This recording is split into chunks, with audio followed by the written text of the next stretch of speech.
রাজনীতি এবং অর্থনীতি এই দুটা কিন্তু একে অপরের ভাই। যে দেশে আপনার গণতান্ত্রিক সরকার প্রতিষ্ঠা করতে হবে, যারা অর্থনীতি কাজ করে তাদেরকে গালি দিই। এই মুহূর্তে বাংলাদেশে একটা মুদ্রানীতি ফলো করা হইতেছে কি জন্য? যে আমরা উচ্চ মূল্যস্ফীতি কমাতে চাই। কিন্তু মুদ্রানীতির কাজ তো শুধু উচ্চ মূল্যস্ফীতি কমানো না, মূল্যস্ফীতি বহু কারণের সৃষ্টি হয়। মূল্যস্ফীতির অন্তত 10টা থেকে 18টা কারণ আছে। এর ভিতরে একটা হলো বেশি করে মুদ্রা সরবরাহ যদি করে মূল্যস্ফীতি বাড়ে। এখন যদি আপনি মূল্যস্ফীতি কমাইতে গিয়া এমন এক মুদ্রানীতি ফলো করবেন যেটা সমাজের সমস্ত অর্থনীতিকে গলা টিপে ধরবে, সেটা কোনো মুদ্রানীতি বলে আমার কাছে বিশ্বাস হয় না। দুই, মুদ্রানীতির আরেকটা কাজ, সেটা হলো দেশে বিনিয়োগ বৃদ্ধি করার মাধ্যমে কর্মসংস্থান সৃষ্টি করা। তো আপনি যদি এমন মুদ্রানীতি ফলো করেন যে অর্থনীতির গলা টিপে ধরবেন আর বিনিয়োগ হবে না, বিনিয়োগ কর্মসংস্থান হবে না, তাহলে যেই কারণে সেন্ট্রাল ব্যাংকের মুদ্রানীতি তার অপোজিট এটা কাজ করে।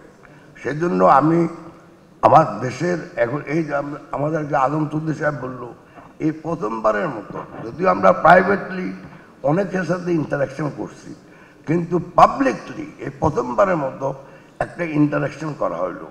আবার আমাদের অর্থ অ্যাডভাইজার বলল যে ভাই আমরা তো ক্ষমতা নেই, আমরা দায়িত্ব নিয়েছি। এখন এই ক্ষমতা এবং দায়িত্ব এটা খুব ডেঞ্জারাস একটা কমিউনি কিন্তু।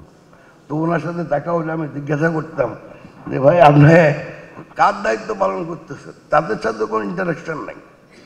অতএব ক্ষমতা এবং দায়িত্ব এই দুটা কিন্তু টুইন ব্রাদার্স। যেমন রাজনীতি এবং অর্থনীতি এই দুটা কিন্তু একে অপরের ভাই। আপনি যদি বলেন যে একটা দেশের রাজনীতি খুব ভালো আর অর্থনীতি খুব খারাপ, এটা আমার কাছে বিশ্বাসযোগ্য না। ওই দেশের অর্থনীতি ভালো যে দেশের রাজনীতি ভালো। এখন যে দেশের রাজনীতি ঠিক নাই সেখানে অর্থনীতি ভালো হইতে হইব, সেখানে যারা অর্থনীতি চালায় বা বেসরকারি কাজ তারা খুব ভালো লোক হবে, এটা তো বিশ্বাসযোগ্য কথা না।